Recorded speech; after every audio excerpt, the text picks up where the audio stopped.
Presidente José Ramos Horta se participa e a Festival Rabilau nebe se realiza e haloron sanolo resinem fulang outubro ne. Horta informa a jornalista Sira, segunda-feira loron sanolo resinhat fulang outubro.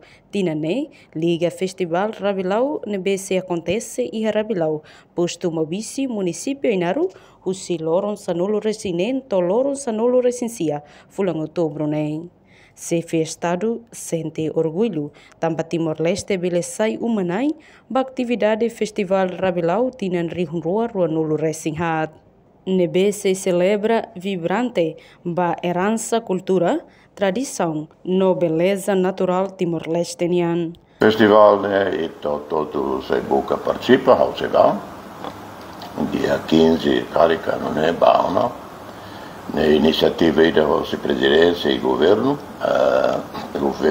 presidência, mas bem estive no lugar da zona, chefe suco sira é uma vice ser um rau na rua todo de Luatiana, o apoio e tuan o Ministério do Turismo o lugar e presidência mas o apoio quedas, tinha coto na da avare e bele saiba hoje Festival Botira a nível regional e está continua a Botira que o enselo lá o senso todo alo e a região né alo ida que Timor Nianduni é nessa único e alo promoção o tempo antecipado fulane antes né festival e alo na promoção até e programa de Rabilau halo né tu e buat na be ao defende halo be simulação casamento Timor Niamba lá que halo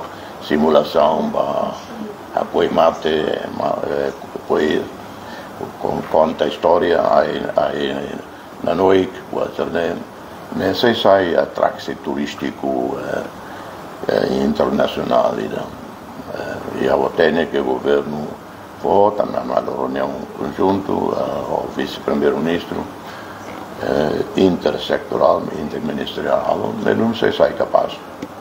Reportagem Sabina Sansa, Televisão Timor-Post.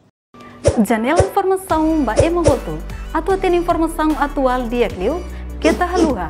Haneham botão subscribe, like. Halo comentário no fahe tutang ba media sosial hotu.